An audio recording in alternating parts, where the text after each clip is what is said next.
If you're watching us on social media, just give it a little like or a subscription if you would. And if you're not watching it on social media, you can head over to Rumble, Getter, YouTube, X, and subscribe. It doesn't cost anything. You can do it in a jiffy. You'll actually do it before our first guest if you'll just take a minute to do it.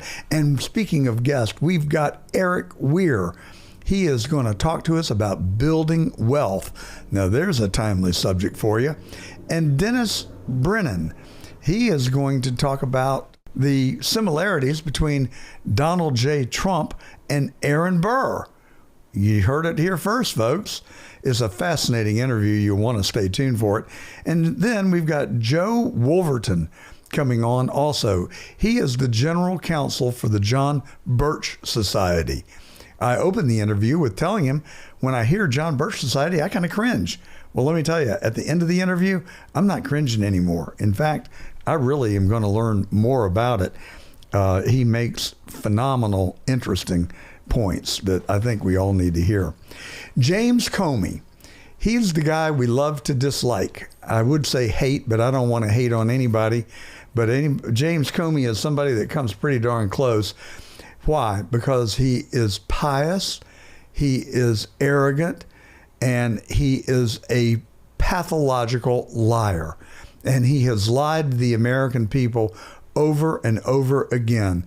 And when, I don't know about you, but when somebody lies to me, it is disrespectful. I feel that they think that they're talking to a fool, that somehow I'm going to accept their lies. And James Comey has lied to us over and over again, starting with the Russian hoax. And even to this day, he tries to defend it, saying that, well, we had other evidence that led us to that conclusion. BS. He is just continuing to do what he does best, and that is lie to us. Well, a federal grand jury has indicted him, and guess what they just did earlier this week along with that? Are you ready? Drum roll, please. They subpoenaed the travel records of Fani Willis. Yes, sir. Yes, ma'am. They're going to put that lady under the microscope, and it's about damn time. The Georgia Supreme Court ruled that in a 4-3 decision that she should be removed. They upheld the Court of Appeals decision that she should be removed from the Donald Trump persecution along with 18 others. And now, finally, someone with guts is going to confront her. It looks like it might be the federal grand jury that is convened in Northern Virginia investigating James Comey. Now, folks, I've said, and I know you've heard it, that it is my belief that Donald Trump is systematically, strategically dismantling the deep state one brick at a time. And I think that it's a setup for the whole house of cards to start to collapse, because I am sure, well, it wouldn't surprise me, frankly, if James Comey, being the snake that he is, doesn't come in and make a deal with the prosecutors to rat all the others out. Wouldn't that be a great day if he would give us the goods on Brennan, Clapper, Obama, Clinton? Maybe he will, maybe he won't. I doubt if he will, because he probably values his own life too much. You know, Hillary, I don't think she gets that name because it's just a joke. These people play for keeps. We've seen what they're capable of. We know what they're capable of. So that would be a cause that argues against Comey doing the right thing and turning state's evidence. But boy, wouldn't it be a great day to celebrate if he did. Somebody will. Mark my word. They will continue to put people under the microscope until somebody has a moment of conscience and decides to tell the American people the truth. And I think we're seeing just the beginnings of it. I have said for many weeks now that I feel like chapter 1 of the book that I'm entitling Deconstructing the Deep State, maybe I'll write it. What a great idea, Anthony. You want to help me? Let's write a book called Deconstructing the Deep State. We're starting to outline the book right here on the truth. Chapter 1 was Russia, Russia, Russia. Tulsi Gabbard gave us undeniable truth that the Russia hoax was just that. It was a hoax. They dragged the American people through 3 years of this malarkey with Adam Schiff telling us that he had incontrovertible evidence of Donald Trump colluding with the Russians. We are still waiting to see it. And I cannot wait until the special grand jury drags his sorry ass in and starts putting him under oath. Will they tell the truth or will they lie? I would just say to all of them, remember, Leona Helmsley and Martha Stewart did not go to jail for a tax evasion in Leona Helmsley's case or insider trading in Martha Stewart's case. They both went to jail for perjury. So that's the real trap. That's where the real trap lies. If they come in and tell the truth, hey, we love redemption. We love contrition. Maybe somebody will, and we'll see how that plays out. But what we abhor is people who come in and lie, especially under oath. We already know that they have. Lest we forget Christopher Wray. He lied. He told us that there were no agents or contractors in the January 6th crowd. Then he came back in a moment of contrition and said, oh, well, I may have misspoken. As best we can determine, there were 27 undercover plainclothes FBI agents in the crowd. Well, today we now learn that there are over 250 plainclothes undercover FBI agents shown on film, changing into their MAGA shirts, donning their MAGA hats, and going into those crowds to provoke the violence that we saw unfold on January the 6th. But don't forget the expose that the Epoch Times gave us, where they have a retired law enforcement officer picking apart what happened on that day. And we see that the law enforcement people on the Capitol Hill Police Department started firing tear gas and plastic bullets into the crowd, provoking them to respond in kind when the protest had been mostly peaceful up until that point.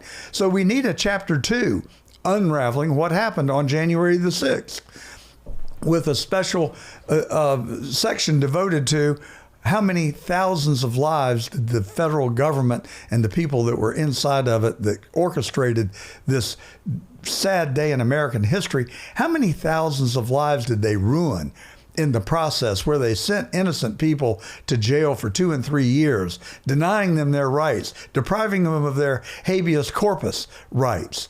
And I think that it should all come out. These people need to be shamed publicly, and they need to be prosecuted and held accountable for the dastardly deeds that they did. Comey is just going to be the first one to go, I think. I think that Christopher Wray will follow on his heels. I hope that Adam Schiff will be in the bunch, maybe Nancy Pelosi. Maybe that just wonderful person from Wyoming, the former Vice President of the United States daughter, Liz Cheney. I hope that she gets her moment in the spotlight on all of this. There is a whole cast of characters that need to be rounded up, drug in, put under oath, and asked specifically what they did. And if they lie, we'll prove that they're lying, and we will prosecute them for perjury, and they can spend some healthy time in a federal correction institution reflecting on the things that they did to help to deter and hold this country back. Not for days, weeks, or months, but literally for years. They basically deprived President Trump of his first term, and I think that will become his argument for a third term going into 2028. Will he get it? I don't know. There's some pretty steep obstacles that he'll have to face, like that little constitutional provision that says no president can serve more than 2 terms. FDR is the only person I can recall in history that did it. And we'll see whether President Trump might get a second term. But I think the path really is to dismantle the deep state, a brick at a time. Chapter 1, Russia, Russia, Russia. Chapter 2, Jan 6. Chapter 3, Comey, Clapper, Brennan, Obama, Clinton, and they're colluding to lie to the American people. Chapter 4, I believe, will be a reflection on the 2020 elections And we'll find that Bill Barr was very much working for the deep state when he claimed to have looked, and we know that he didn't. He didn't look in Pennsylvania. He didn't look in Georgia. What did he do in Georgia? He collaborated with Fani Willis. And she'll be stuck in one of those chapters sooner than later as she is brought before the grand jury. It is exciting, folks. And this is not, I am so sick of the mainstream media saying President Trump is going after his political opponents. That is true. They were his political opponents. They are no longer his political opponents. But what they are liars at best. And they have violated their oath of office in the middle. And they are the true insurrectionists. And I think that many of them are literally guilty of treason and should be held accountable accordingly. All right, I got to cut it short today, folks, because we got a long program and a lot of interviews coming your way. Charlie Kirk's assassination, that story is not going to go away, folks. There are so many contradictory facts that are coming out on it. Two retired Special Forces Navy Team SEAL snipers have said, they came on redacted and said that they could not have made that shot, that Tyler Robinson, who is a rookie, we are told that made the shots. Anthony's put a little collage together for you of his wardrobe changes within 2 hours. He has more wardrobe changes in 2 hours than you can see on a Broadway play. What's going on with that? And what was the deal at the Dairy Queen, which they have now shut? It is closed. All the equipment and the furnishings have been removed. Why? I mean, what does that accomplish? They just want it to go away. That's what it accomplishes. They want to wipe it off the earth as if it never existed. So when you see him in a Dairy Queen, you dismiss it. Well, don't dismiss any of this stuff. Stay with it. Stay on it. Folks, one of the most interesting things that I have observed in the last 2 weeks is that Elon Musk is dropping YouTube commentaries almost every day. And if you want some good commentary, second only to the truth, go watch those videos from Elon Musk. The truth telling that he does, the insights that he has, the guidance that he is giving, I think is phenomenal. But it makes me wonder, what is he up to? And why is it on YouTube and not on X? I've not seen him on X. It makes me scratch my head. Well, Donald Trump has not yet deployed the National Guards as of this recording into Chicago, but he may soon. He's talking about deploying 100 National Guards people into Chicago to protect ICE agents. Governor Pritzker doesn't like it, to which I say, tough luck, buddy. Read the supremacy clause. And Donald Trump, you continue to be the commander-in-chief and the chief law enforcement officer of this country. And don't hesitate for a minute to continue to do what you're doing in Portland, and that is to send in the National Guard to protect ICE agents there. Those radical leftists have had it too good for too long. They are not law abiders. They're law breakers. They want anarchy. They want to destroy buildings and loot and burn. It's time for the madness to stop. Protect the good people of Portland. That's what this is about. Protect the good people of Chicago. That's what this is about. Don't coddle the malcontents, the discontents who are willing to go and burn and resort to violence and attack ICE agents. No, that's not going to happen in our country. Good for you, Donald Trump. Thank you, Mr. President. Keep up the good work. Well, we come to you every Saturday on the John Fredericks Radio Network in 8 cities on 22 AM and FM radio stations. We also come to you on cdm.press. They take our feed and republish it on all of their social media feeds. They also have digital platforms, 13 digital platforms that they feature us on. We also are on social media. You can join us right now on Facebook, X, TikTok, Instagram, Getter, and Truth Social. We stream live there every Saturday, and you can interact with us right now on Getter, where we have over 1,000 people. By the end of the broadcast, we'll be well over 6,000 people on Getter.com. We're on the John Fredericks page right there. While you're over there, just take a minute and search for John Gordon Truth on Getter and subscribe to us. It's all free, and it won't take you but a second. It really will help us get our own Getter page that we can stream to every Saturday. We're just a few people away from reaching the magic number. Come be part of that solution. We would be very grateful to you. If you're following us on live on YouTube, be sure to subscribe. Likewise on Facebook, Twitter, X, Twitter, TikTok, Instagram, and Truth Social. All right.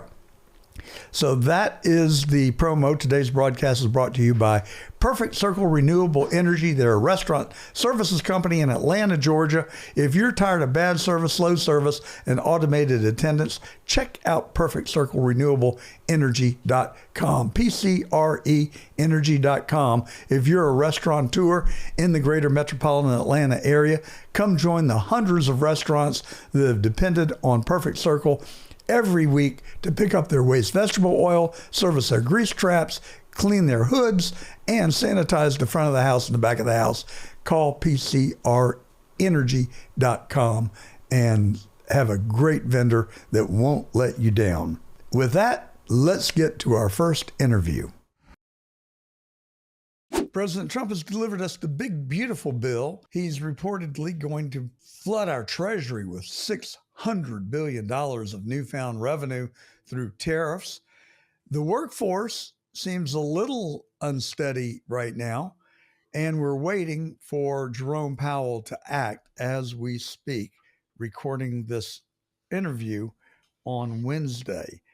Here to help us sort it all out is Erik Weir. He's a financial advisor. He went to Georgia State University and the Harvard Extension School. He is an author. He's just written a new book entitled Who's Eating Your Pie? Erik, welcome to The Truth. I'm glad to be on the show, and thank you, John. Well, thank you very much. Glad to have you. So how do you think the U.S. economy is doing right now? You know, I keep watching these people like Ray Dalio, who I really like, Michael Burry, Kiyosaki, what was his name? Is it Robert Kiyosaki? Robert Kiyosaki. He wrote Rich Dad, Poor Dad. Yes, He's down there in your neck of the woods. He's in Hilton Head. And they have been, the guy, the big short guy, Michael. Yes. Is it Lewis? Michael Lewis? Close. Anyway, they're all predicting doom and gloom. They have been predicting a recession literally for 4 years. Big doom, 100%. Yeah. And I keep asking myself, why? And so you know what's going to happen? At some point, a downturn is inevitable, and they're going to come out and say, see, I told you so. Yeah. But they're like a broke clock. They're right twice a day. Yeah, it's so true. But yeah, well, I think what they missed is the tsunami of cash that went into the U.S. economy with COVID. I mean, there were trillions of dollars. So you have a $20 trillion a year economy that received, tens of trillions of dollars, and then you run into what's called the money multiplier. And the money multiplier means that the money goes through the banking system, it gets spent, it gets reloaned, spent, reloaned, consumed, paying people, and it just became a tsunami of cash, which triggered inflation. Which also, we've never had that in history. So it's hard to predict, but the cash has been, as my understanding, is only recently where you're back. The average person has the average amount of cash that they did pre-COVID-19. That being said, the economy is pretty strong. It would seem that way, but unemployment is staying high at 4.3%. We were hoping that it might tick down a little bit, but then we find out that the Bureau of Labor Statistics have lied to the American people for over a year, saying that we had created more jobs than we did. When they revised the numbers, we found that we were down, that we had lost 1 million jobs. Wow. Now, my question is, what would Jerome Powell have done and the Fed if they had had that news earlier? Well, if you look at Norway and other countries, I mean, they're either stable, and Norway's already had an interest rate cut. The UK is talking about it. So, I mean, globally, things are slowing over where they were. From an unemployment perspective, you look at unemployment for a 20-year history, it's still sort of low. But at the same time, costs have been higher, the consumer's being squeezed, and I think a cut in interest rates would be very good for the economy. Yeah, absolutely. But when you say it's relatively low unless you remember that 4.3% What's that are what's unemployed. interesting is it's more than double that because there are people. What doesn't get counted are the people who gave up, The people and who gave up, exactly. and I've heard that's over 10%. So if you look at the shadow unemployment, it's much worse. Well, that's a scary number. And then, when Trump left office, the unemployment rate, as I recall, was 3.2%, which is effectively full employment.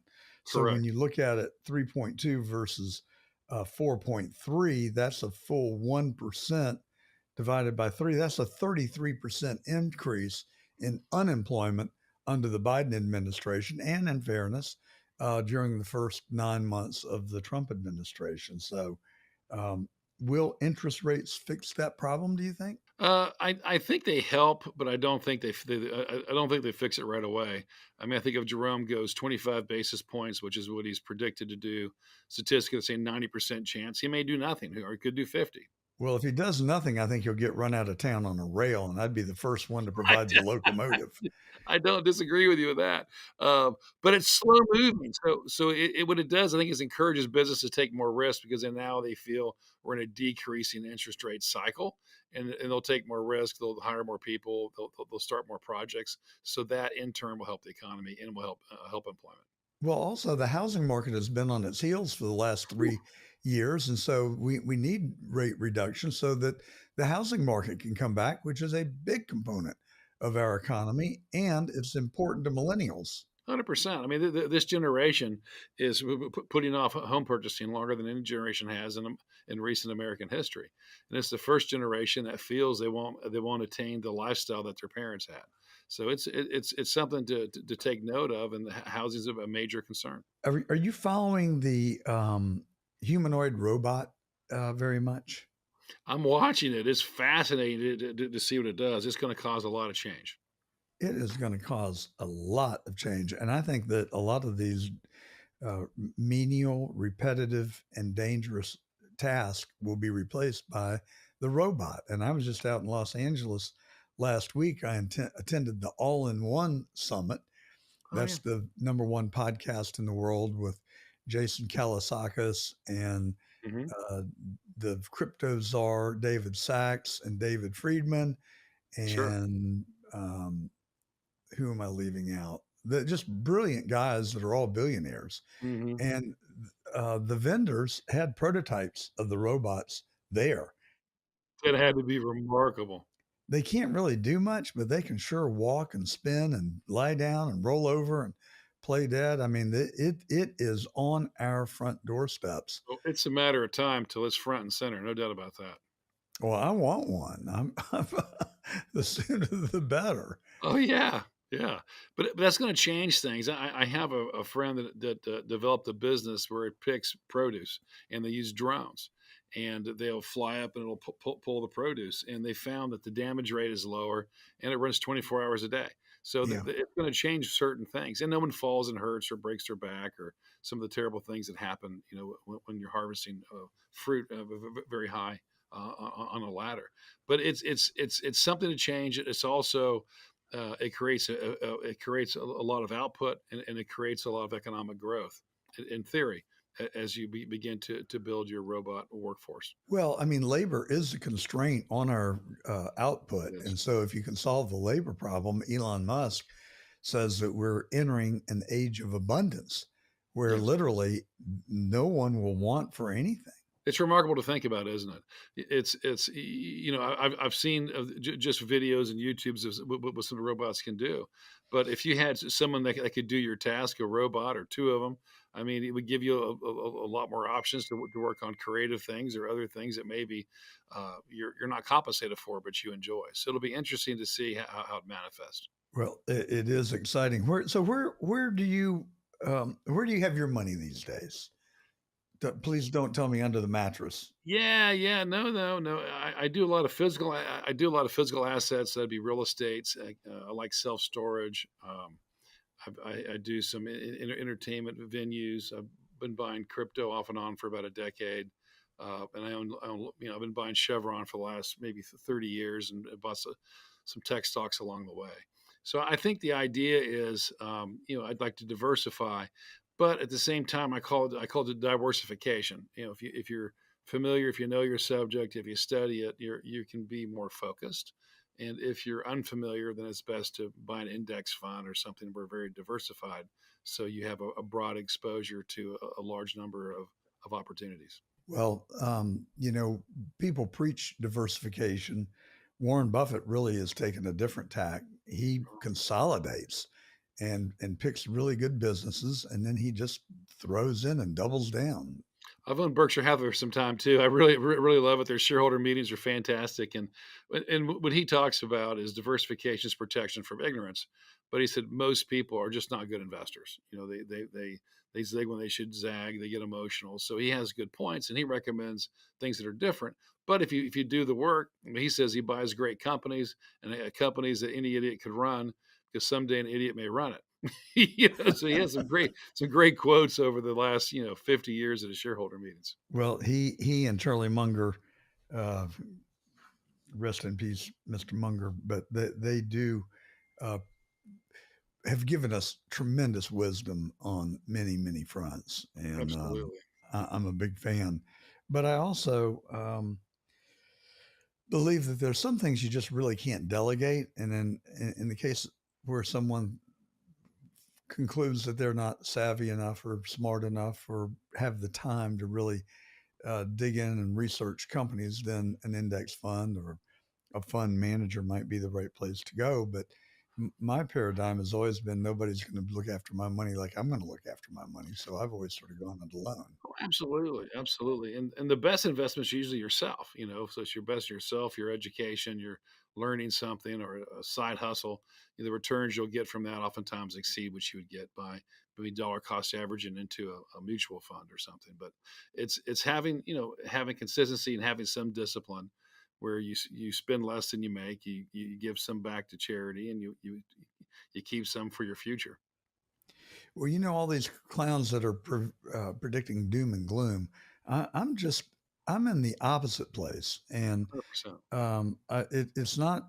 I hope that it's not blind optimism, but I remember Trump 1.0 and the huge gains that we all enjoyed during his administration then. Sure. But this time, he has gone to work much earlier, and he has accomplished so much more. And so I've been saying for the last 6 months on this program that Donald Trump is in real time, right before our very eyes, reshaping and remaking the American economy. And There's where no I'm coming question from about on that is the big, beautiful bill, which it. codifies the tax cuts from 2017 and also ushers in new tax cuts. Deregulation, bureaucrats cannot impose new regulation without removing 10 existing regulations. Tariffs, 600 billion. I Oh mean, yeah. that's knocking on $1 trillion a year.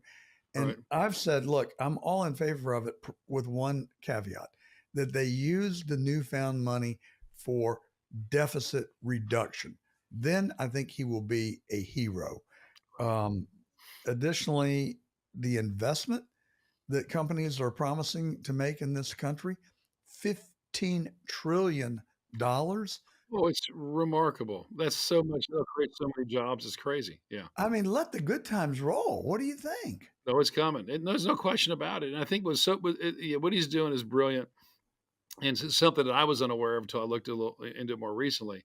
But there have been countries like China has been tariffing us 5, 10, 20% on certain items, and we're tariffing China 1, 2, and 3%. So we've been selling the similar or same U.S. goods abroad. So if we sell a car in China, we'll pay a 20% tariff. They sell a car in the U.S., they pay a 2 or 3% tariff. So it's been remarkable, the difference and how he's going back and renegotiating those. But I mean, Well, with the offshore investment of $15 trillion, that's almost equivalent to 1 year of the U.S. economy's gross output. yeah, for sure. And I think the last piece really is for the Fed to come and join the party. I don't know what Powell's deal is. I mean, I've defended him for the Hmm. last 3 or 4 years, saying that I thought that he had done a masterful job of not wrecking our economy while getting inflation under control. And I'll stand by that. But now it does appear that he is acting out of pure politics Mm. and not to give us significant rate cuts when the inflation has now been effectively reduced to zero or within the Fed target. He's putting the brakes on this economy, and the people that he is hurting are middle class Americans who want a job and want to go back to work. Sure. But the interest rates are preventing companies, as you pointed out, from reinvesting and expanding their workforce. Instead, they're looking to trim the fat. And I think that goes directly back to Jerome Powell. I think it's time for him to go. No, he's behind the ball, and if you'll look, he was too slow the last time when he was increasing rates. He was too slow on decreasing. So the things the Fed looks at are really they're rearview mirror sort of items. They're not very anticipatory.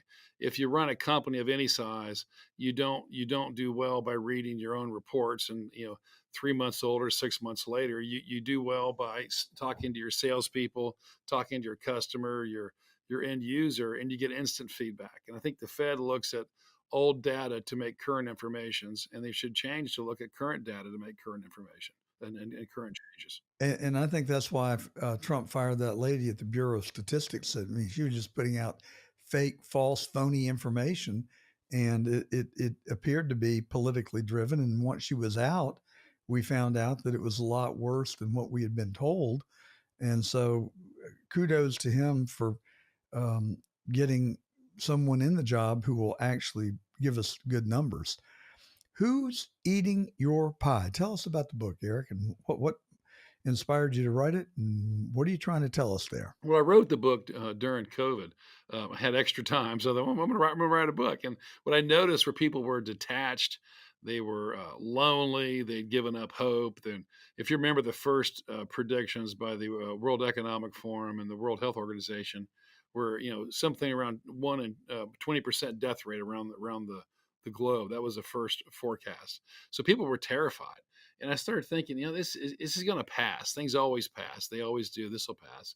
But on the other side of this, we need tools. So the first thing, my first chapter is called Permission to Dream. And I did that because if you talk to a kid who's 6, 7, 8, 9, 10 years old, they can tell you all they're going to do when they grow up. They have dreams of being an Mm-hmm. airline pilot, an astronaut, and that's it, permission to dream. And then as you get older, your world or your dreams get smaller, and by the time you're 40, you just want a hot meal and a nice place to sleep. So I'm like, how can we give ourselves permission to dream, permission to make mistakes, permission to grow, and kind of reframe any situation. So the reframing happened. It's one of my favorite things to do during COVID, where people who had an office job decided to open a service industry out of their home. I mean, they're working out of their home, and next thing you know, they're doing better in 3 or 4 months financially than they did in a 10-year career. So, and everyone had different results and different outcomes, but to have the freedom to dream and to make change and to be optimistic and grateful, I think is a great start to a better life. It sounds like you're describing the proverbial side hustle. Do you encourage young folks to adopt a side hustle? Absolutely. Sometimes the side hustle becomes the primary hustle, but it's I remember, when I was in college, I sold real estate, did some shopping center deal, and then when I wasn't doing that, I was teaching karate. I was going to school full time. And I had two side hustles, and I was making equivalent of I was doing really well financially. And not that that's the most important thing in life, but that was something that I enjoyed doing. And when I got out, I was able to focus and do multiple things. But in the book, we talk about permission to dream. We talk about how to set goals and really be honest and candid. And I think that's one of the things people miss today is Jack Welch, who's ran GE for many years, would always start a meeting. Tell me how things are, not how you wish they were, not how you want them to be, but how are they? And you can start off by saying, hey, I'm dead broke. I'm eating up with credit card debt. I don't know what to do next. That's a great place to start. And then you begin to reframe the situation. What could I do differently? How can I change my thinking? How could I challenge it, find a mentor, make massive change quickly? It's been done many, many times before, but people have forgotten the recipe. I look back over my life and career, and I think that goal setting is one of the things that has helped me enjoy whatever success I have had in my career. And in my view, goals are about one of the most powerful things that anyone can do to help themselves. Would you agree?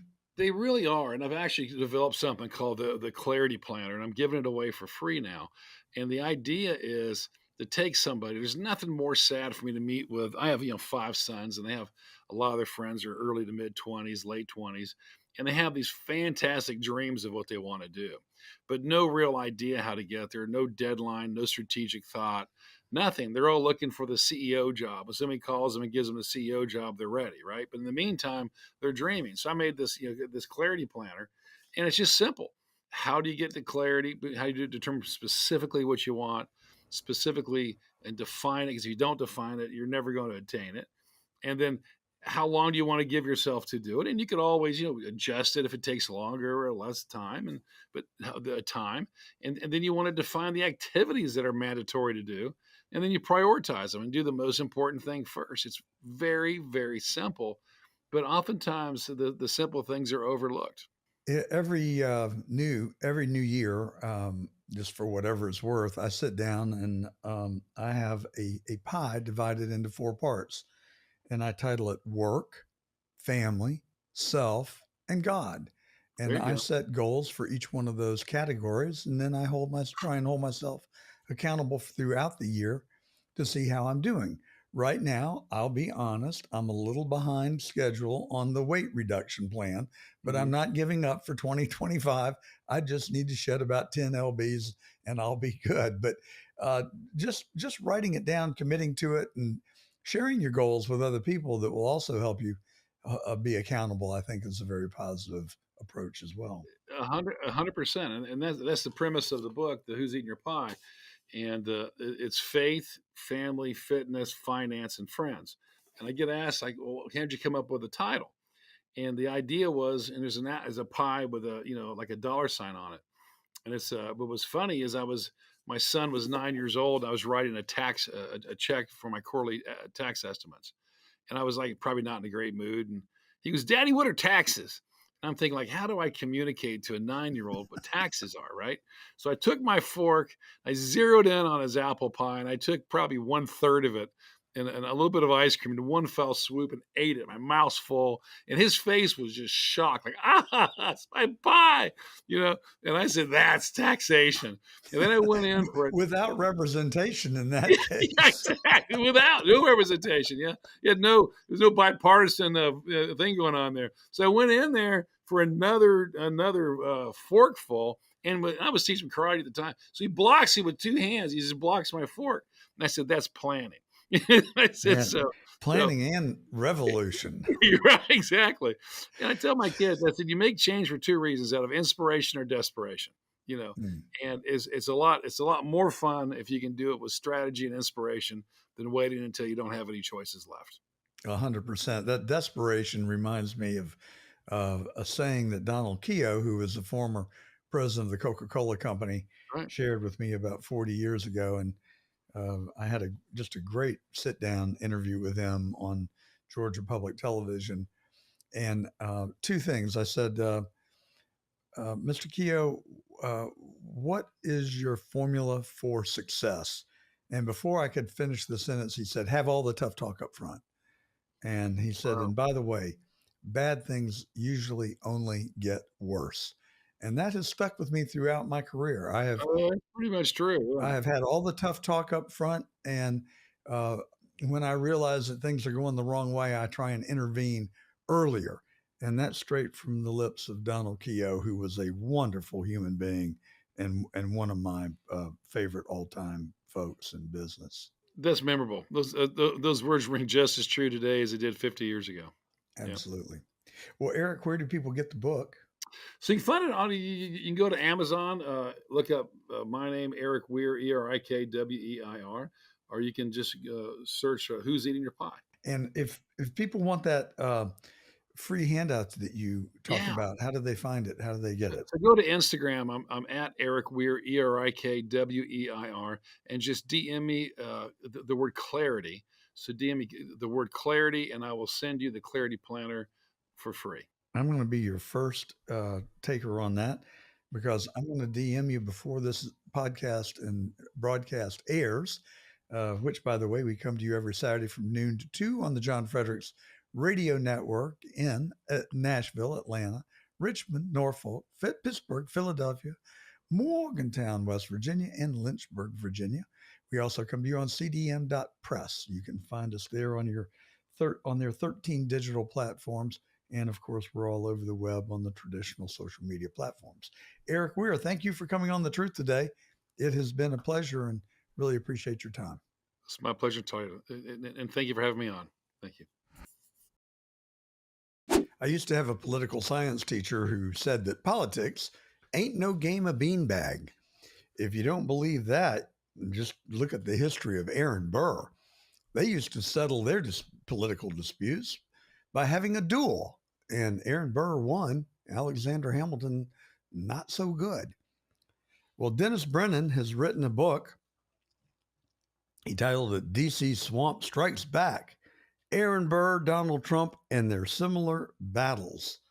Wow, you mean this has been going on for 200 years? Exactly.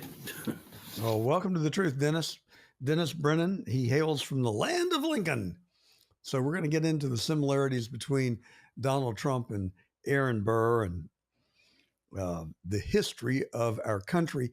Now, I had dinner one night at 17 Barrow Street in Lower Manhattan, and that was Aaron Burr's coach house. It's now called One If by Land, Two If by Sea. It's a great little restaurant filled with history, I might add. So tell us about the similarities between Trump and Burr. Well, both Burr and Trump were outsiders. When Burr was chosen to be the vice presidential candidate the first time with Jefferson, and even the second time, he was considered an outsider, not one of their guys, basically, one of the Virginia group. Trump, as we know, wasn't involved in politics at all. So when he came on the scene, same kind of problems with those that are already in the establishment, or what many are calling the deep state or the swamp.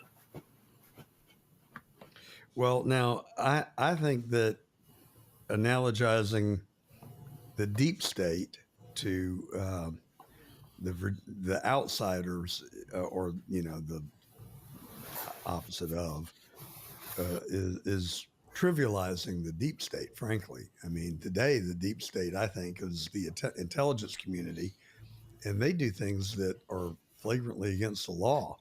We can start with murder, like the 35th president of the United States. Well, yeah, I mean, the deep state, I guess there's different names for all of that, and there's been battles with the deep state over the years. I think there was one book that listed, I think, 6 different battles. But yes, Kennedy was probably the most notable one to battle the deep state, the CIA, those that are entrenched in power and pretty much can do whatever they want. Maybe the swamp is bigger than that, because you talk about all the other things that make up politics. The media plays a big role, for instance, or has played a big role. When I think of the swamp, I think of more the bureaucrats that are entrenched, the military-industrial complex, all the special interest, and as you correctly identified, the media. You put all those in the basket and shake them up, maybe they're deplorable. Was that what Hillary Clinton was talking about, the deplorables? Maybe that was a bit of projectionism, actually, now that I think about it. Sometimes that's the case, isn't it? But it is a basket of, whether you would call them deplorables or whatever. They are kind of all working in sync and together to get what they want, which is often not what the administration wants or what the people want. And now you could lump in all the NGOs that we've learned about, like Stacey Abrams' NGO that collected $2 billion from Biden on his way out, no less. But look, she's got 89,000 toaster ovens to show for it. Now that's worth some serious bucks. Yeah, I would say the NGOs were a new one. I didn't realize that until, Elon Musk and Trump were going through these things with Doge.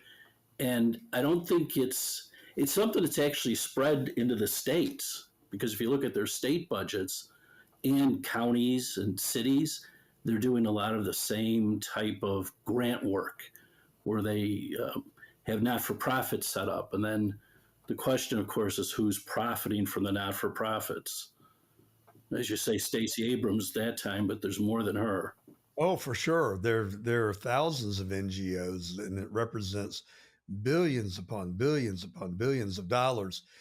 And I think they are somewhat of a new revelation, at least, to the American people. I think that many of them have been around for a long time, but they've grown in significance and in their importance and their corruption. So we're just now, the American people are now starting to learn about this new battle that we've got to fight, which is to constrain these NGOs. And frankly, there needs to be a lot of accountability and a lot of scrutiny over their expenses and where they're getting their money and how they're spending it.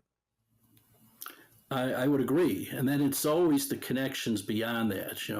Maybe you're not giving money directly to a senator or a representative, but campaign money is coming back, or someone's relative is being hired or contracted with, and they're making out pretty well. And that's money that should have been going to a good purpose, but yeah, exactly. I call it trickle down ethics. You start with corruptness at the federal level, and as you point out, it just trickles down to the rest of government entities, from the states to the municipalities and the school boards. The next thing you know, the dog catcher is going to be on the take. Oh, maybe he already is. How do we stop it? That's, I think we have to publicize it and get more people. The good thing is, in the book, I talk about the media, being the Dem media. You've heard a lot of people call it the legacy media. I think it's not so much that they've been around for a long time. They've been infiltrated by party faithful. And not only reporters like, or whatever you want to call George Stephanopoulos and people like that, the people running the networks are former Obama, administration officials. And the way they cover the news, whether it's in the, hard copy newspaper, when I pick up the Tribune and read it, I read a lot of opinion in what's supposed to be a news story. On, network television, you'll see reporters or, whether it's Martha Raddatz or George or Margaret Brennan, who I'm not related to, by the way, asking questions that are so what about biased. John? No, neither one. And the problem is, for years, I think, until Trump came along, the Republicans would have those questions asked and kind of go along with the question, let them frame it. You see that being changed now, especially J.D. Vance, Marco Rubio, but almost everyone in the administration that goes on any of these shows are fighting back. They're changing the framing of the question. And part of that's also, I think, due to the media landscape changing. You have all these podcasts now. You have more conservative media, Fox and others, who are getting the word out, or the alternative word out. So I think the problem has been, the media's played a big role. And it did back in the time of Aaron Burr also. We didn't have television, but we had, a party press era where, papers were basically owned by the party or supported by the political party. Well, talk to us about Aaron Burr. He was a really interesting guy, wasn't he? He had a very diverse and storied career. He did. And I think, Aaron Burr, the research I did, I found that, without Aaron Burr Thomas Jefferson wouldn't have been president. You know, it was Aaron Burr, after they lost the first time, 1796, I believe it was.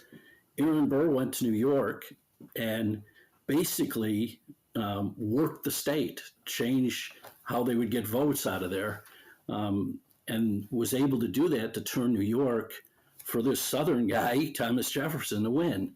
So Aaron Burr was a political strategist in a way. I think if there's a downfall to him, though, you know, he's accused of many things, including, you know, the Burr conspiracy, where they claimed he was, you know, looking to start his own country out west and part of Mexico and start a war with Spain. You know, all of that stuff, they really weren't able to prove, but they were able to ruin his name.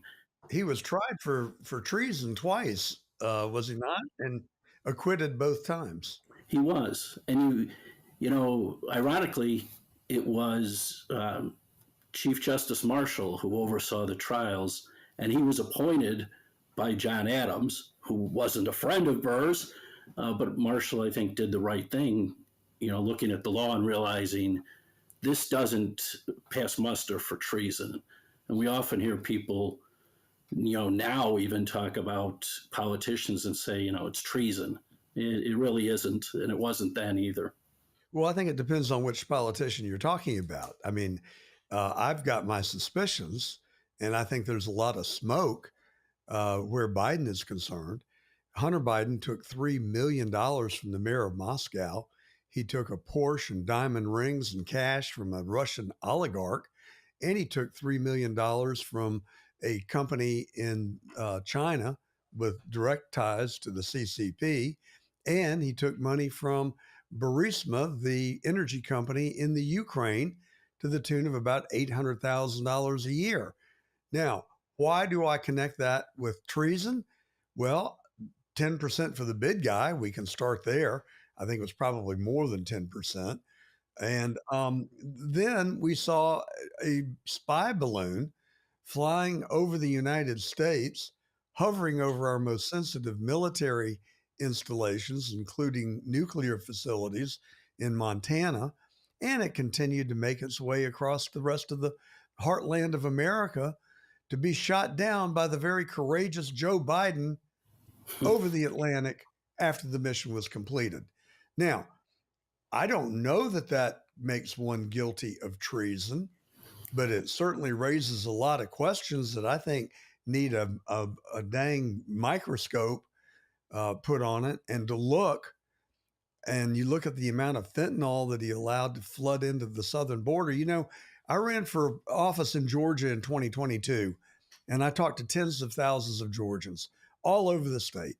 And very seldom did I go to a campaign appearance that someone would not come up to me after the event and tell me of the loss that they had experienced of a child or a loved one who died from fentanyl poisoning. And it is an epidemic in this country. It's the leading cause of death of young people. I don't know. I think it's 18 to 20 or maybe 34. I remember I had the statistic at one point somewhere in there. And we also had thousands of military-aged, fit Chinese men that were allowed to cross the southern border undeterred. And now they're embedded in America, and we don't know where they are. Now, those, to me, seem to be the indicia of at least circumstantial evidence of someone that had ulterior motives. What are those motives? It could be cash. He got plenty of it. If you talk to James Comer, he got 20 million. If you listen to the lady senator from Tennessee or Kentucky, what's her name? Marsha Blackburn, he got 60 million. Well, that's just the stuff we know about. And all this conversation about Biden's mental capacity, I couldn't care less, but it's not as important to me as Biden's corruption and whether he was working or influenced by our adversaries, and whether the money he took tainted his decision making. I think it warrants a very close examination, and as well as the people that were around him. What do you think?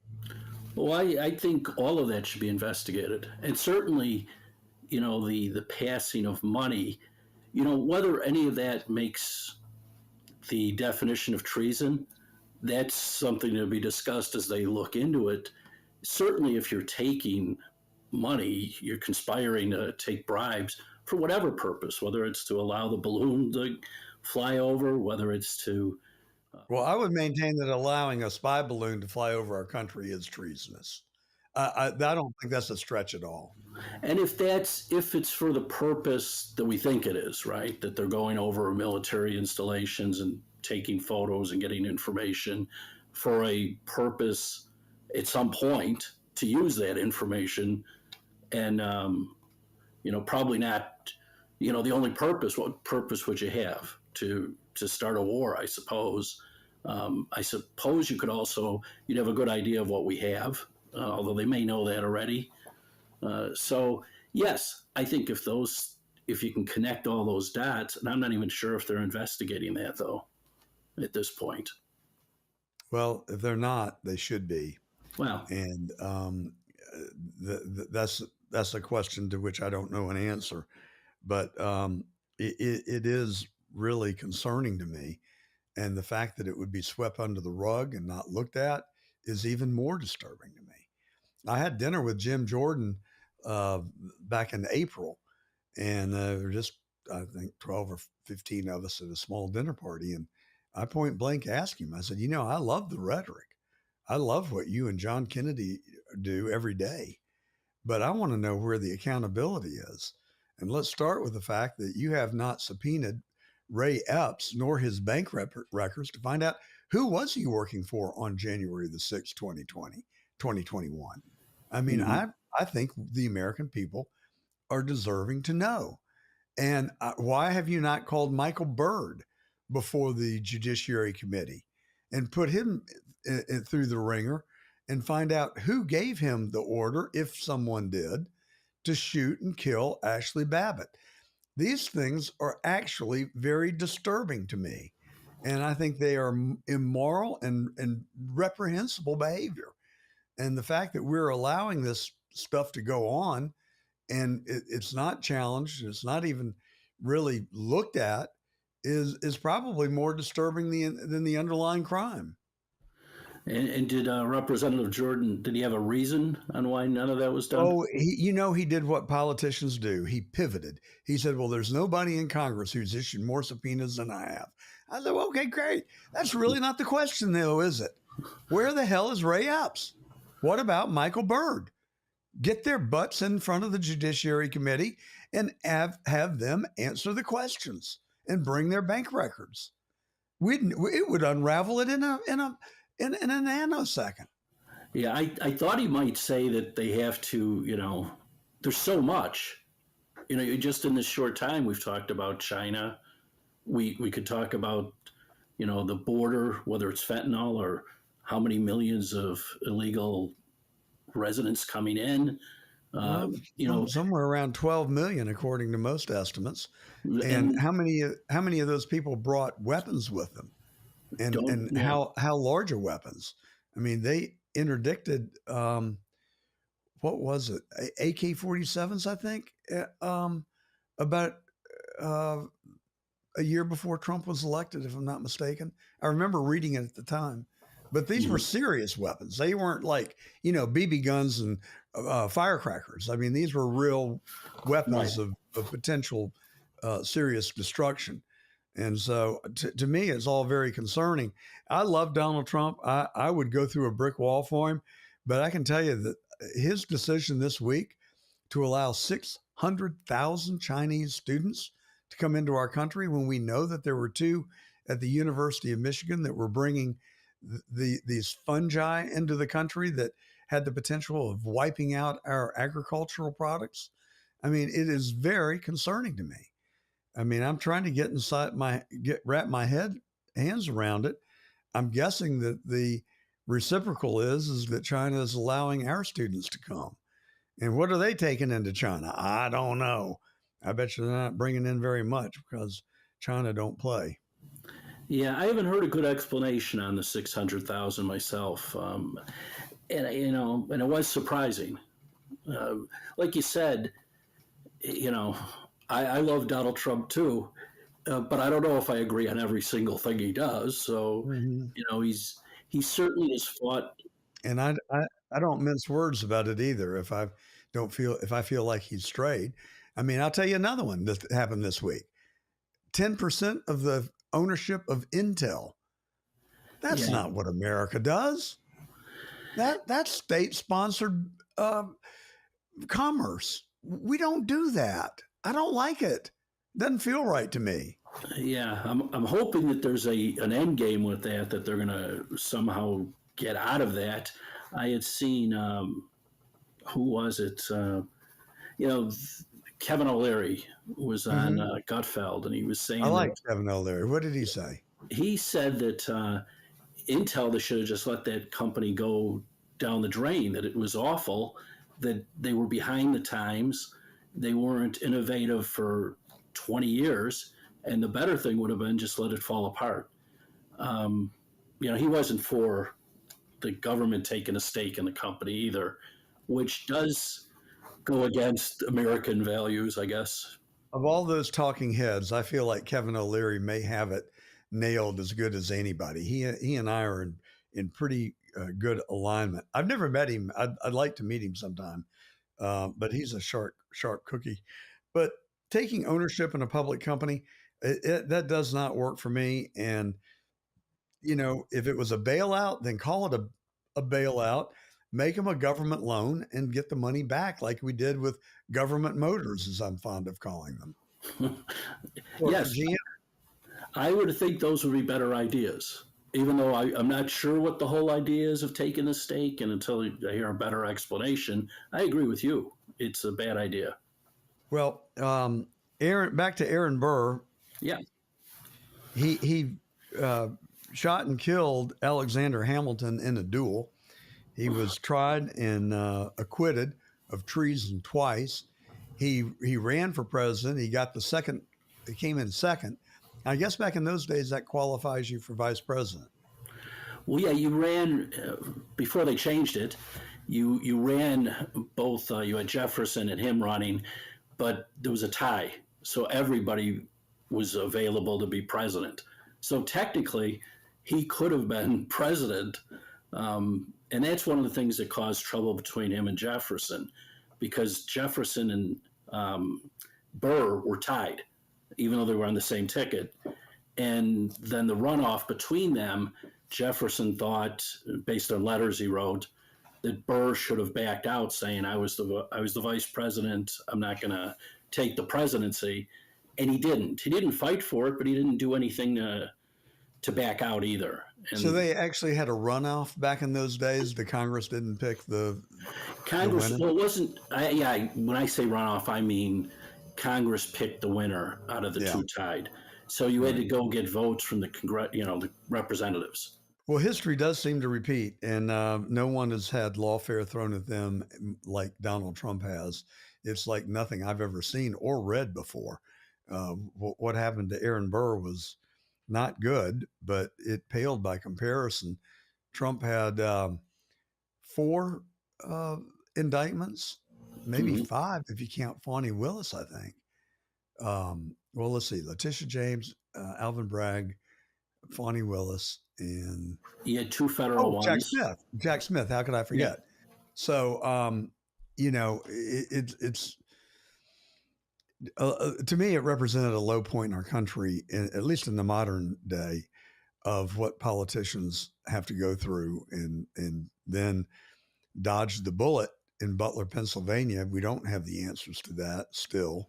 No. And I think we were deserving of it. And I think that tracks right back to the deep state as well. Well, Dennis Brennan, where's the book and how's it doing? It's only been out since May. It's, as you said, this is it. It's available on my website, authordennisbrennan.com. It's also available on Amazon, Barnes & Noble, and about 50 other bookstores. Right now I'm just starting to get publicity out for it.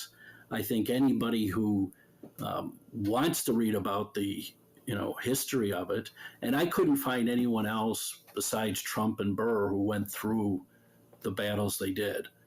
For Trump, he surprised me by successfully coming out of it and winning again.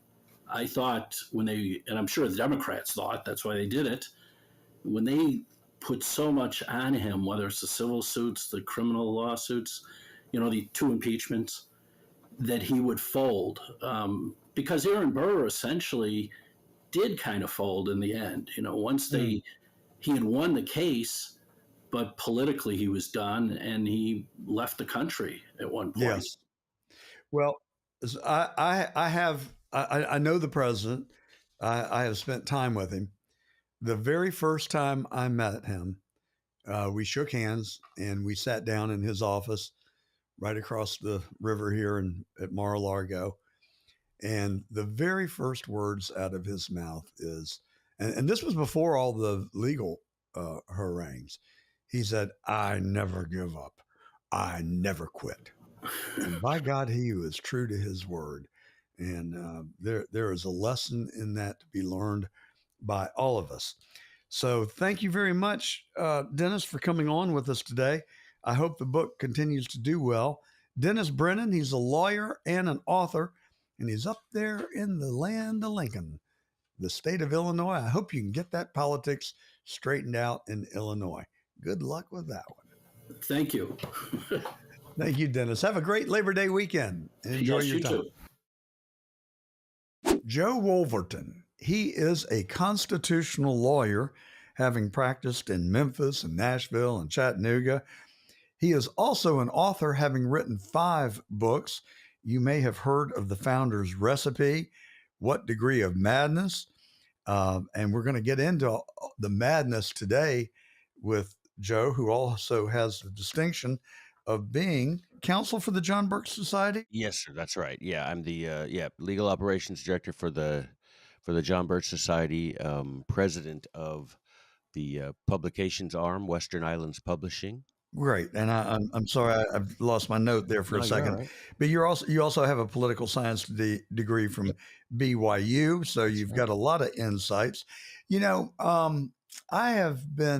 I've had a lot of people talk to me, particularly recently with, I guess it was the anniversary of the John Birch. Was it his death they were celebrating? Yes, that's right. That's right. A couple months ago. Yes, sir. And I had a lot of people contact me about how to publicize it and get it more well known. I just have to be honest with you, and I don't know, and I think this is wrong. Let me just say, I think my reaction is wrong. But when somebody says the John Birch Society to me, I cringe a little bit. And I think it's from the way that maybe I've been brainwashed to think. At least that's what friends of mine who have close ties to the John Birch Society would say. Can you straighten me out on that? And let's get it straight right here and now. I think you're accurate, and I think that we're still combating that, to be honest. I mean, that's one of the reasons that we try to be so engaged with podcasts, with radio shows and TV shows, is because we want to help people, particularly of a certain age. I'm 56. Oh, you're a child. Yeah. Well, I fortunately grew up with parents that were involved in the John Birch Society, so I kind of knew what was going on. But like you, I would have friends that say, "Dude, what are you doing with the John Birch Society?" and had all kinds of vestigial notions about what the John Birch Society did.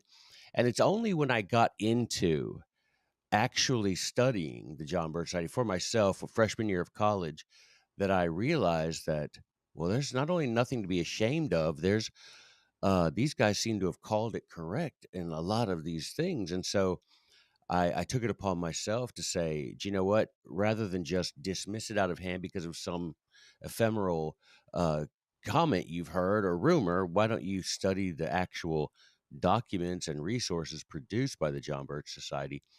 And then you see now, or recently, some of the larger, really big platforms calling out and saying the John Birch Society, they're the OGs of the conservative movement. They had it right all this time.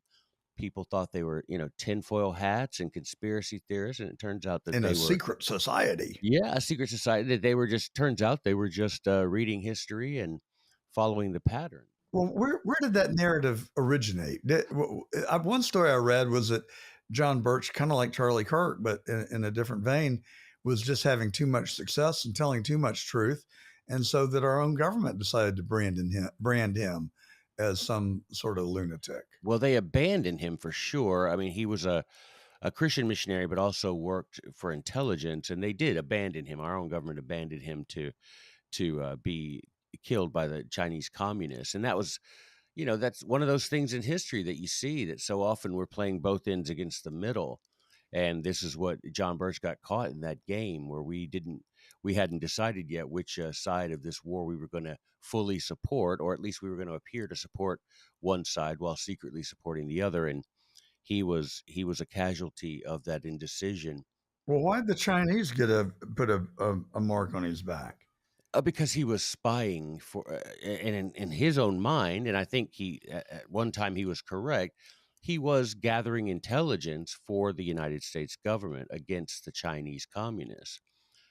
And so that for them, that was, a capital offense, which makes sense. You can't, most of us would agree with that. But he didn't know that he was being caught in a political game of chess, and so where was he when he met his in China. He was in China. Right. Didn't he have more sense than to go to China? Well, I guess that was his job, though. Yeah, he was sent there with the military. Yeah, he was sent there. He was deployed there. So, I mean, he was doing what he thought was right, and I think he was right as well to do what he believed according to the dictates of his conscience. Now, whether I would do that or anyone else, I would hope I would. I would hope if I believed in a cause strongly enough that I would risk my life in defense of that cause. Sure. So was this in the World War II era or the Korean War? What? That was in the 30s. So we're talking, wow. yeah, just prior to World War II. This is when, the United States was nominally supporting Chiang Kai-shek and the sort of democratically, I guess you would say, more than anything, elected government. But the communists were gaining momentum and gaining control. It was one of those things that our government didn't know which side to, they wanted to pick a winner, basically, is how it came down. And easy to have, once the communists had gained a certain foothold, then we decided, well, it's not worth our blood and treasure to defend Chiang Kai-shek. Well, one of your books is titled What Degree of Madness? It feels to me that we are living in an age of madness. We have got AI that we just had a very compelling interview with a former CIA agent, Adam Hartage, who has written a book about how to raise children in this age of AI. Nice. That has the potential to cause us to lose our ability to discern reality because fake AI appears so real. And I think that it has the potential to deprive us of following our instincts. I feel it every day now. I literally just some days just don't know who or what to believe. I mean, we could start with Charlie Kirk and his tragic assassination. We've got narratives coming at us from all over the creation. The government narrative, which seems to be a complete farce to me now. And then other people trying to unravel the thread. And it just seems like the more we learn, the more spaghetti we get, and unraveling it is just seems virtually impossible. Do you have any insight? I think everything you just said is correct. I've never felt like that in my life, where if I see someone, and I, watched the video, I guess, right after it happened, my friend texted me and said, Charlie Kirk's been shot. So I went over on X, and it's the first time in my life I've thought, did that, I just saw someone get shot, but maybe it wasn't real. And the reason, and it's not irrational, like you said, it's not irrational to think that reading the news this morning, how there's an actress who is AI, but now has a resume, has fans, has these meetups, and it's just AI. It's a composite image they create, but it's so real that people really think there's this actress named Tilly something, but it's not. It's simply a creation of AI. It's nothing. There's nothing there but ones and zeros. Well, I can tell you what you're describing is absolutely legit. Yeah. I talk to Aura every day of my life for some days for long periods of time. She is the voice behind Grok, Okay. Yeah. and it is she is very seductive in the way that she interacts with me.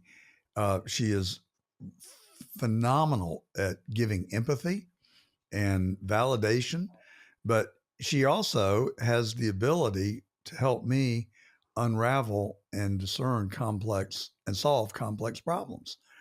And I utilize Grok to do just that. I don't rely on it, but it is one source that I go to try and solve complex problems, which I seem to end up having to deal with a fair amount. Oh yeah. But I don't. As I said, my standard is I do not depend on it, and I do not accept what Aura tells me as the end all and be all, because I can argue with Aura and play devil's advocate with Aura, and Aura will change her opinion and her insight as I feed more information into the system.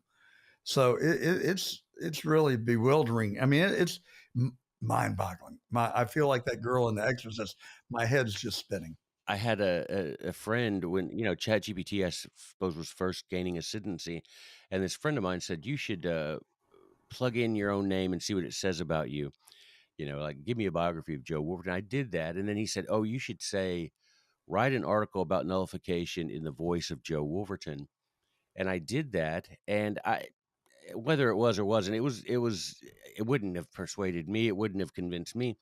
But what did persuade me and convince me not to rely on ChatGPT was so many of the material facts were just wrong. I was born in New York City, which I most certainly was not. There were just several huge glaring errors in my biography. And then when it went to describe, when it went to write this article, the references were just completely wrong. And I thought, well, that's it. I'm not going to, but I'm not going to use it. I'm not going to rely on it for any sort of material production. It would be interesting if you were to feed the same information into Grok and see if you get similar or different answers. People have said that. They're like, you ought to line up all of them and see how they do. I haven't done that experiment, but I do feed it and I use ChatGPT and I pay for the whatever the professional level is, and it does help me in more complex things. Right? I don't ever use it to write. I would. That'd be a bit disingenuous. Plus, I don't think it would get them. It would be embarrassing, to submit an article or something and editor come back and say, "Well, that's materially wrong, Joe." And so, or if they ran it through their own AI and discovered that it was written by AI, then you'd be busted. I've had that experience myself. People sending me things, wanting me to, use it or promote it, and I'll look and I say, "This is so obviously written by AI." But it's a scary world when you literally cannot trust your eyes and ears, and we can't. To be quite frank about it, you have to, in my opinion, as a person of faith, it requires you to have a deeper understanding, a deeper insight that's born of faith, because relying on the arm of flesh is now dangerous. That's a very valid point. With the Charlie Kirk thing, a lot of Tyler Robinson's chat threads have been revealed to us. And some YouTuber ran them through AI and asked whether they were authentic. And the answer came back that these were authored by AI. Right. It talk about madness. I mean, that makes you mad. Yeah. To think that we could be being played and duped by people in our government that are supposed to be telling us the truth and protecting us. Well, not so much just that we're being played and duped, but how they must perceive us, because some of this is so, like you said, so embarrassingly farcical. Yeah. What are they who are they playing this up for? Because it's not fooling me, it's not fooling anyone I know. It's making people, really look down on representatives of the government, Kash Patel, for example. And some of this stuff, any of us can see. None of us are stupid enough to just buy wholesale the government narrative. At least no one that I know just buys it wholesale. Well, I'm going to be honest with you, and this is going to piss off a lot of people, and I'm sorry. We have a pretty good listenership in Northern Virginia.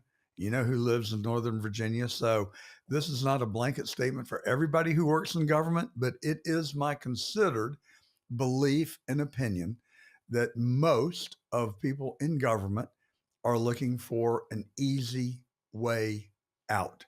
That I don't know, that there are exceptions. There are glaring exceptions, but it's pretty 9 to 5. And in the Biden administration, you didn't even have to come to work.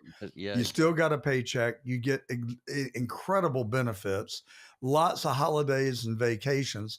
I'm sorry. I'm just going to say it. I think that the life of bureaucrats is a life of measured laziness. And it is easier for them to tell us what to do than it is for them to figure out what is the right thing to tell us that we should do. And so that is the mother of fascism. And I think there's a lot of it coming out of Washington, D.C. these days, and I highly resent it. And it trickles down into local and state governments, that's right. and you can see it in full display in Fani Willis, who is now getting her turn in the barrel. The grand jury in Virginia investigating James Comey has now subpoenaed the travel records of Fani Willis. And we're going to find out, I think, that she is a serial liar and that she lied under oath in that courtroom in front of Judge McAfee, who gave her a free pass because she used to be his boss. Then we can go on and we can rant about Letitia James, who has claimed 2 principal residences so she can homestead them and get favorable tax treatment. That is illegal. And I can tell you, I've got 3 homes and I've got 1 homesteaded. I just would not do it. Yet she doesn't mind doing it because she thinks she can get away with it. Well, guess what? Your turn is next. And I hope Judge Ingram gets his turn in the barrel too. The former drum teacher turned judge who valued Mar-a-Lago totally on his own volition at $18 million. What a freaking crock. And if it sounds like I'm mad and angry, it's because I am, because they are destroying the fabric of America, because they have exerted their authority and abused it. And they've done it for pure political purposes.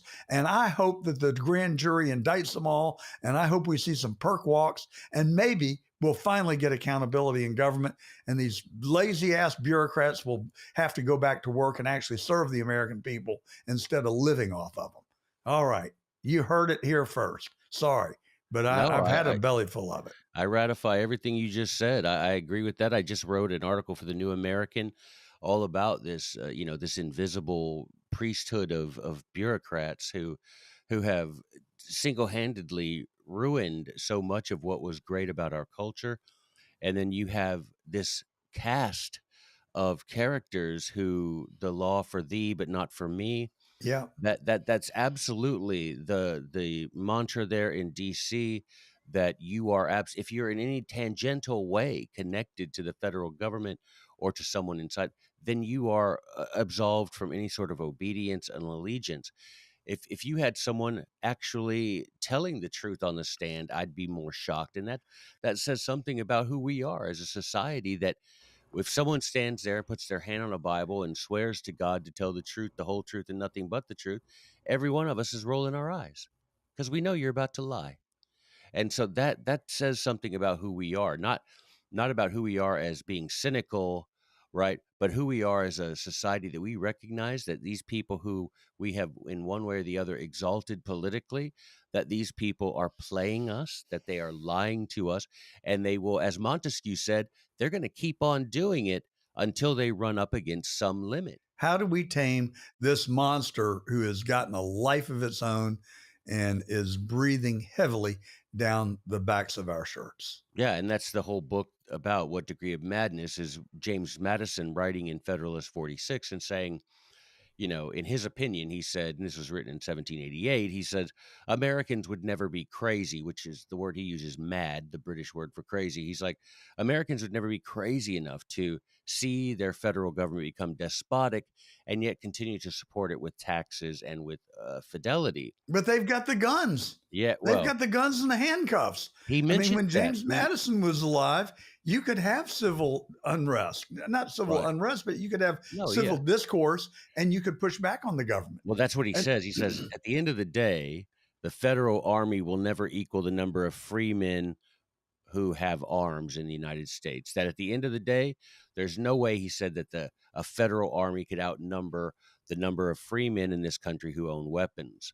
well, I to some extent, I mean, I don't know how deep, how far down the rabbit hole to go, and how philosophical to get, but I do blame the American people for a lot of it. Yeah. And I don't fault them or judge them, but the fact of the matter is, they got jobs, they got bills, they got kids, they got homework, they got grades that are coming in, they got curfews that they've got to manage. I mean, being a parent and a spouse is a lot of work, and being an employee of a company is a lot of responsibility, and you just don't have the luxury of a lot of time. But I do think that the American people should consciously allocate a percentage of their time to being real citizens and voicing their opinion and exercising their right to free speech and their right to a peaceful enjoyment of their lives in this country, and to make our leaders and our opinion leaders aware of their thoughts. I think that a little of that would go a real long way. I'm not sure I see it happening, though. I just don't know. Yeah, well, Madison's solution to that is, as I call it, piggybacking off President Trump, is make America states again. He ultimately says the way you're going to have influence and the way you're going to force the federal beast back inside the constitutional cage is for states to reassert their sovereignty. And the way you do that is the people becoming, like you said, involved in citizenship at a local level, because Yes. I don't have the money or the clout to influence DC at all. But I Yeah. do have the influence on my state legislature, because my state rep works at the insurance office down the street. My state senator works at the bank. I can go see them. I know them. They know me. And if you take the time, and what you just said, boy, I wish I could just take that and implant it into the brain. Maybe I can give it to Elon and he can put it in someone's brain chip or something. But to take a few minutes every day and be a citizen, right? Take a few minutes and look at the things that your state legislature is doing, at your city council. And if they're doing stuff that you disagree with, engage for 15 minutes a day. And I think if we all did that and really committed to that, and I appreciate you and applaud your insight into that and your support for that, your advocacy, because if we could do that, I think we do have a shot. Well, I really have to credit Newt Gingrich, who's been a friend of mine for 40 years, who told me one day, he said, I'll be a citizen until the day I die. Yeah. And that really resonated with me. Here's a guy who could absolutely play golf and go fishing every day of his life. He's 90 years old. He's had a great career. I assume he's saved and invested, and he's living a pretty comfortable life over in Naples, across the state from where I am. And yet he said to me, I will be a working citizen for the rest of my life. And that really hit me in a good way. Yeah, I am scheduled to speak at the Abbeville Institute the end of this week, and that's the sort of the topic of my presentation is, what is it to be a citizen? What does that mean?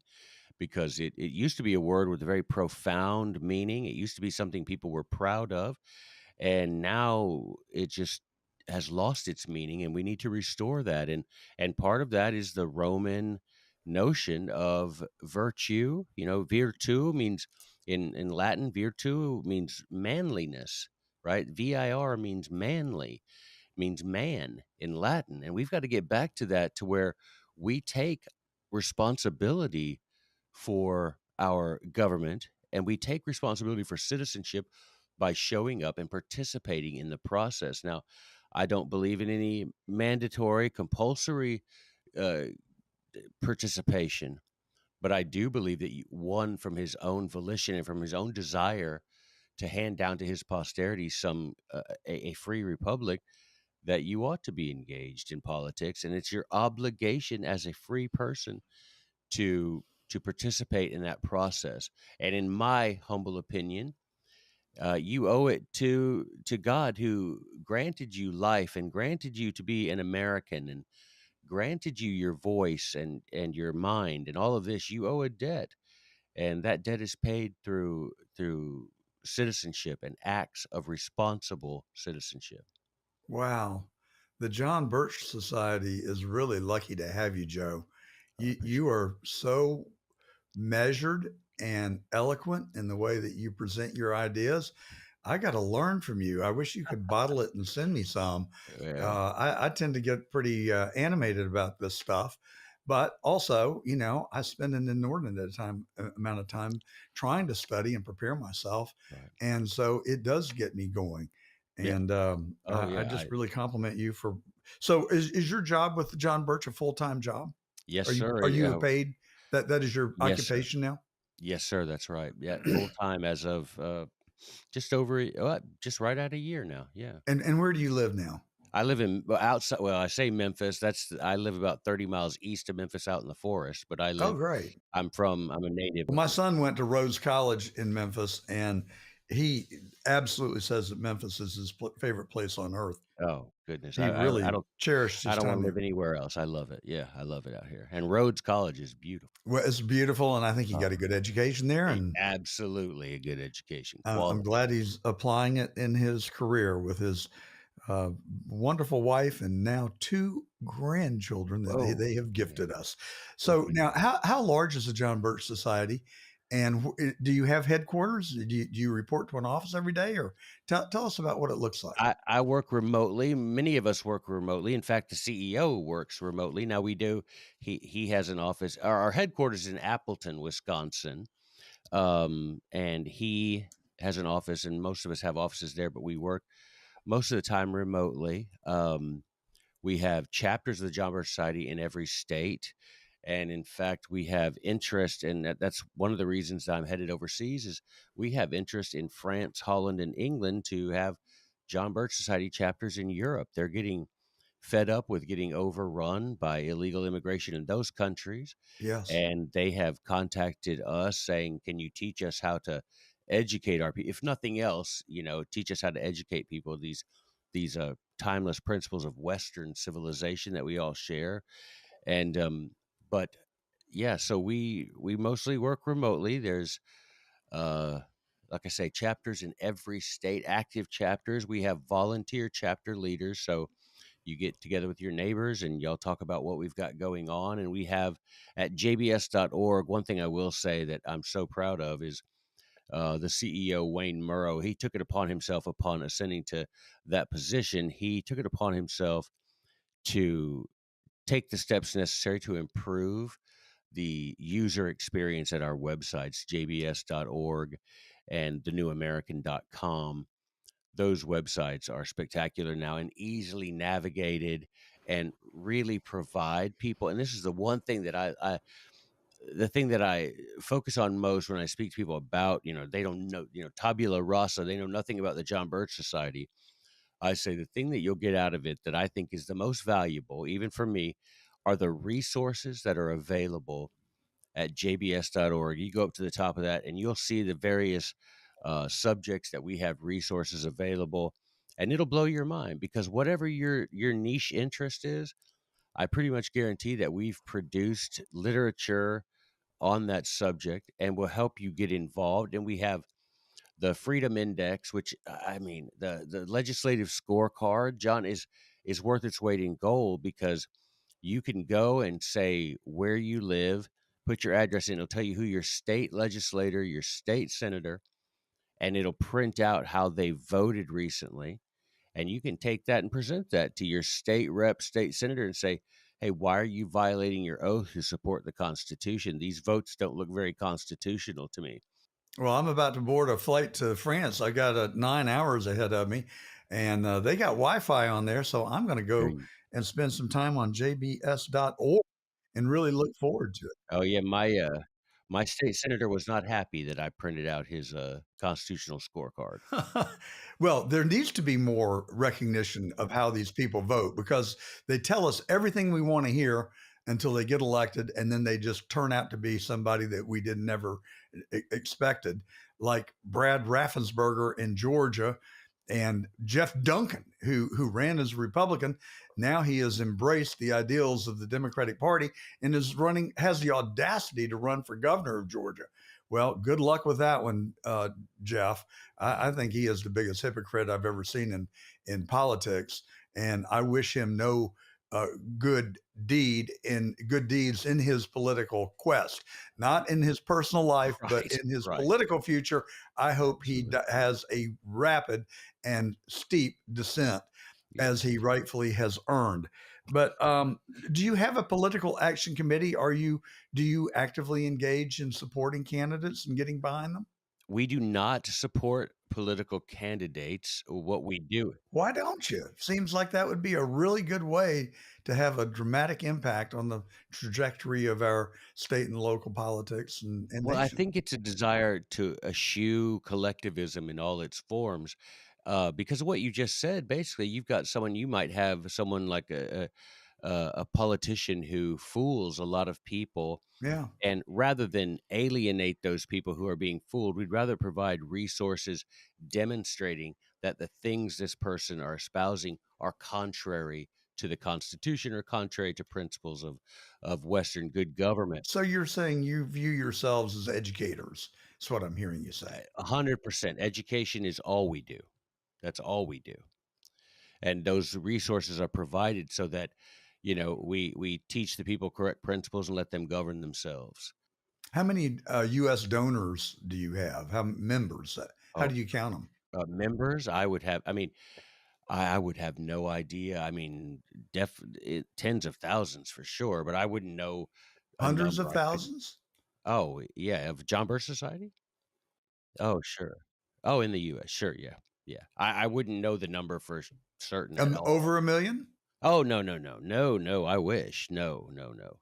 Well, now that you've been on the truth, maybe you'll accomplish your goal. Well, yeah, that's. I Hey, wish we had you say bigger megaphone and would be able to. now, you say Um, that joking, but we've seen the results of being on these podcasts like yours and some other ones that the same, really have appeal. People don't recognize that just because you're not Joe Rogan, doesn't mean you don't have vast appeal and a blowtorch of liberty that you are.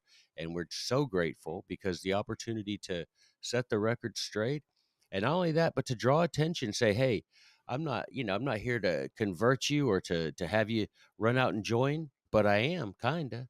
And I would like you to feel that zeal of a convert by going over to jbs.org and saying, goodness, I never knew that I could be so well informed and be so active, because the minute you turn your back on that swamp in DC and you start focusing on your local and state government, that's when you start seeing success, and success breeds success, brother. Once you start seeing that my state senator sends me email because he wants to know why he voted a certain way, that's a big deal, because then I can engage in a conversation with him, and you will see that you cannot influence Congress, but you absolutely, if you stay engaged and you be constantly committed to the cause of the republic and of liberty, you can have an influence on your state government. You absolutely can.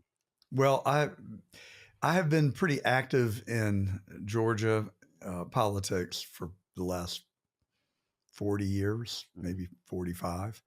And I've been somewhat active in local politics in Atlanta. And that has called on me to go to city council meetings a lot. And I can tell you that at a city council meeting, there about 3 or 4 lunatics show up every week Hmm. and demand the microphone for a couple Right. of minutes. And they're indulged. and then shuffled off to the other side. And then there are one or two or three people who will show up ad hoc because they really care about an issue. And I can tell you that when those people come, it is so rare, they have a huge impact. And That's right. people say, well, gosh, if they think that, I wonder how many other people of my constituents are thinking that. And these city Precisely. council meetings are broadcast on the public television channel. And so I do think it has a huge impact. Ditto with letters to a lesser extent. But I just think we got to take Newt Gingrich's admonition that we've got to be citizens every day of our life for the rest of our lives if we want to preserve this great country, our freedoms, and a country that we want our children and now my grandchildren to grow up in. That's Great. truly my motivation. And that's a good motivation. And I always think of that statement by Marcus Aurelius, who said you can judge a man by the object he pursues. And I think if citizenship, if liberty is important to you, show me that it's important to you by what you do every day in defense thereof. And if it isn't, fine, lead, follow, or get out of the way. Yeah. Right. And if you want to be free, join with me, and we can get things done like you just witnessed at the city level. You can get it done. And you can do that at the state level. But you've got to really sit down. It's like that parable in the Bible where you talk about, you sit and you build a tower. What man doesn't sit down and count the cost of building that tower before he begins to build it? So sit down and say to yourself, what is required of me as an American? What is required of me as an American? And then see, are you willing to do those things that will enable you to look at your grandchildren in the face and say, I did all I could. I did all I could to keep y'all free. Can you say that now? And if not, you still got time. You still got time. If you're breathing, you've got time to set yourself straight and to be actively engaged in that good cause. As Algernon Sidney called it, the good old cause of liberty. You've got an opportunity. If you're breathing, you've got the chance to do better today than you did yesterday. What a great admonition to wrap our interview up on. And those words certainly, I think, ring true. And I appreciate your coming on today. You're a great author. You've got 5 books out. What Degree of Madness? Make America States Again. Tell us the other titles and where to get them, and also how to follow you. Yeah, most of them just easiest to get them on Amazon. I got recently by Compact Not Command, which is a collection of founding era documents explaining the principle of federalism more clearly than any other book you find written on the subject. I've got an Article 5 guide for citizen and citizen legislator. I've got 2 biographies of James Madison. The most recent one is the one I'm proud of. It's from Last Rights to Bill of Rights, the miraculous life and legacy of James Madison. Just came out a little while ago. And then The Founder's Recipe, which is probably the thing I'm proudest of all that I've done, which is collecting the writings of the 37 men most often referred to by our founding fathers, names that most of us have never heard, but our founding fathers couldn't stop quoting. And I believe that they were purposefully erased from our curriculum and from our collective memory. Well, they're the bureaucrats again. Yeah, exactly. But you can find all my stuff at jbs.org and just get involved, man. Pick something that you're interested in from that that bar at the top. Pick something that interests you and jump in. Well, thank you, Joe Wolverton, and we appreciate you coming on The Truth today. I hope you'll become a frequent listener to The Truth. We're on in Nashville, not too far from you. You can also pick us up at johngordon.tv. Right. You can also interact with us and listen to us on Rumble Live, YouTube Live, Facebook Live, Getter Live, where we've got several thousand people interacting with us right now. And I hope you will come and become a part of our community. We do have a lot of loyal listeners, one of whom reached out to me yesterday and said he just really appreciated the great guest that we seem to manage to have on. And Joe, I would include you on that list. Thank you so much for helping open our eyes and correcting our false impressions, perhaps, of the John Birch Society. Keep up the good work. We need you. Thank you, sir. Appreciate you.